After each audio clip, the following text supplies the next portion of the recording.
छपरा सदर अस्पताल वही जगह जहां लोग अक्सर भीड़ और अव्यवस्था की शिकायत करते हैं, लेकिन आज नज़ारा कुछ अलग था।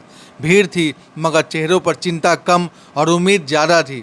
स्वस्थ नारी सशक्त परिवार नाम सुनने में शायद नारे जैसा लगे, लेकिन इस शिविर में यह नारा हकीकत बनता दिखा।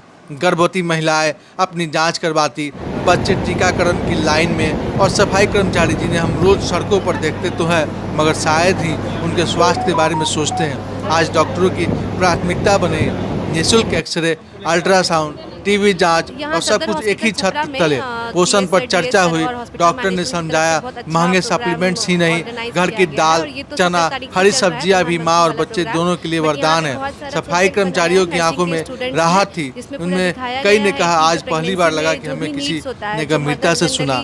आमतौर पर इन्हें अलग अलग अस्पतालों के चक्कर लगाने पड़ते थे, लेकिन आज सब कुछ यहीं मिल गया। राजेश्वर प्रसाद अस्पताल प्रबंधक ने साफ कहा यह सिर्फ स्वास्थ्य जाँच नहीं बल्कि एक सामाजिक संदेश है। जब महिला स्वस्थ होंगी तो उनका पूरा परिवार मजबूत होगा। अब परिवारों से समाज और राष्ट्र की नींव बनती है। इस भीड़ में एक अजीब सी सकारात्मक थी, जैसे हर जांच, हर परामर्श सिर्फ बीमारी की पहचान नहीं बल्कि भरोसे को डोर भी गढ़ रहा हो। और यही असली सवाल है, क्या इस तरह की पहल एक दिनचर्या बन पाएगी या फिर एक अखबारों और सुर्खियों और बुलेटिन की एक दिन की खबर बन के रह जाएंगी। आगे क्या कुछ कहती हैं डॉक्टर हमारे यही कहना है कि और स्टाफ, सुने उनकी जुबानी। प्रेगनेंसी आपका हुआ है, कंफर्म हो गया है एक बार तो टाइमली विजिट होना चाहिए। ये नहीं कि बहुत लास्ट में आ रहे हैं उस समय कॉम्प्लिकेशन हो रहा है। आप पहले आइए, पहले जांच कराइए, पहले जो एडवाइस होगा उसको करना है और इंस्टीट्यूट में डिलीवरी कराना है। यहाँ पे वैक्सीनेशन से लेके गर्भ निरोधक गोली से लेके पोस्टमार्टम ये लाइगेशन जो होता है बच्चा बंदी वाला, ये सब फैसिलिटी यहाँ पे अवेलेबल है। सिजेरियन हो, ब्लड अवेलेबिलिटी हो, ये सब है। तो आपको टाइम से आना है, फीमेल्स को खासकर। नहीं, ऐसा तो नहीं है। अभी जब से ये नया बिल्डिंग बना है तब से तो यहाँ पेशेंट फ्लो बहुत ज़्यादा हो गया, नंबर ऑफ़ सिजेरियन डिलीवरी भी ज़्यादा हो गई, नंबर ऑफ़ नॉर्मल डिलीवरीज भी ज़्यादा है। बस वही है कि सर लोग का मैनेजमेंट अच्छा हो रहा है, यहाँ पे जो भी होता है वो अवेलेबल कराते हैं, तो यही चल रहा है यहाँ पे। डॉक्टर काजल किसले। देखिए, हमारे सदर अस्पताल में हमारे प्रधानमंत्री नरेंद्र मोदी द्वारा जो स्वस्थ नारी सशक्त परिवार अभियान चलाया गया है, जो 17 सितंबर से 2 अक्टूबर तक के लिए चलाया गया है, उसके हिसाब से आज यहाँ पर मेगा कैंप का आयोजन किया गया है। हम लोग सारे लोग यहाँ पर यही कोशिश कर रहे हैं कि आज जितनी भी औरतें हैं, जितनी भी बच्चियाँ हैं, सबका हम लोग अपने स्वास्थ्य शिविर में ब्लड प्रेशर, डायबिटीज़ और सब बीमारियाँ, ANC एंटीनेटल जो हम लोग यहाँ पे रोज़ करते हैं वो ज़्यादा से ज़्यादा कर सकें।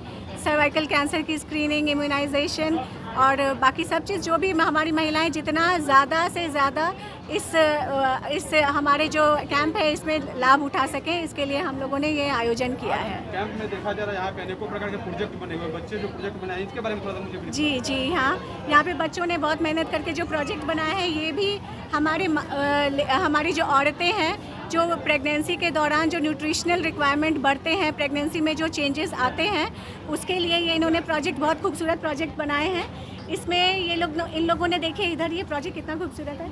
इसमें इन्होंने यही बताया है कि चूँकि हम लोग सब लोग जानते हैं कि माँओं का मरने का एक सबसे बड़ा कारण प्रेगनेंसी के दौरान, डिलीवरी के बाद ये सबसे बड़ा कारण अनीमिया होता है। तो इन्होंने कितना खूबसूरत प्रोजेक्ट बनाया है कि इसमें इन्होंने बताया है कि क्या खाने से और कितना खाने से ये अनीमिया जो है जिससे माँ बच सकती हैं, अपने न्यूट्रिशनल जो चेंजेस कर सकती हैं प्रेगनेंसी में, उसके हिसाब से ये देखिए कितना अच्छा इन्होंने बनाया कि कैसे काजू कितना खाना है, एग कितना, प्रोटीन रिक्वायरमेंट प्रेगनेंसी में बढ़ जाती है, आयरन रिक्वायरमेंट प्रेगनेंसी में बढ़ जाती है, तो कितना खाना है ये इसमें ये प्रोजेक्ट में बताया गया है। जी, ये देखिए ये फूड पिरामिड है कि कितना मात्रा में कितना बैलेंस डाइट कैसा होना चाहिए किसी भी माँ का, कि कार्बोहाइड्रेट सबसे ज़्यादा होना चाहिए, उसके बाद विटामिन्स, प्रोटीन्स, मिनरल्स, फैट्स किस तरह से ये कम होता जाएगा, सबसे ज़्यादा क्या खाना है, किस मात्रा में खाना है, वो इस प्रोजेक्ट में बताया गया है। थोड़ा सा चाहेंगे बता देते आप, ताकि समय का भी पाबंदी है। जी, तो हम ये बताना चाहेंगे कि सबसे ज़्यादा आयरन डेफिशिएंसी अनीमिया जो होता है ये प्रेगनेंसी में सबसे ज़्यादा कॉमन है। तो आयरन की कमी से सबसे ज़्यादा अनीमिया होता है। तो आयरन रिच डाइट जो है, हम लोग कहते हैं कि एक तो आयरन की गोली प्रेगनेंसी में शुरू से 4थे महीने से हम लोग यहाँ देना शुरू करते हैं, जो 6 महीने प्रेगनेंसी में और 6 महीने प्रेगनेंसी के बाद भी चलता रहता है, डिलीवरी के बाद चलता रहता है।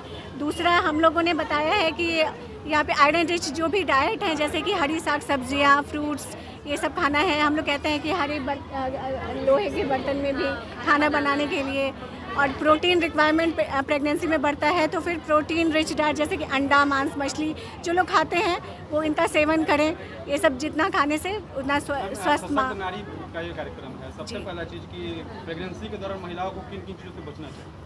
महिलाओं को बहुत बचना, महिला देखिए प्रेगनेंसी एक स्टेट है जिसमें कि एक फिजियोलॉजिकल स्टेट है जिसमें कि नीड्स बढ़ते हैं, क्योंकि माँ एक बच्चे को अपने अंदर जो है गर्भ में उसको बड़ा कर रही है, तो उनकी रिक्वायरमेंट बढ़ती है। तो उस रिक्वायरमेंट को हम लोगों को पूरा करना है, जैसे कि आयरन की रिक्वायरमेंट हो, कैल्शियम की रिक्वायरमेंट। हम लोग दूध पीने के लिए कहते हैं, दूध से बने हुए पदार्थ जैसे कि पनीर, दूध का जो भी पनीर, दही, ये सब खाने के लिए हम लोग कहते हैं, है ना। और विटामिन डी की कमी होती है, तो वो सब की रिक्वायरमेंट्स हम लोग दवा द्वारा और सब हम लोग उसको बताते हैं कि क्या क्या करना है प्रेगनेंसी के दौरान। क्या नाम है? डॉक्टर सुचंद्रा।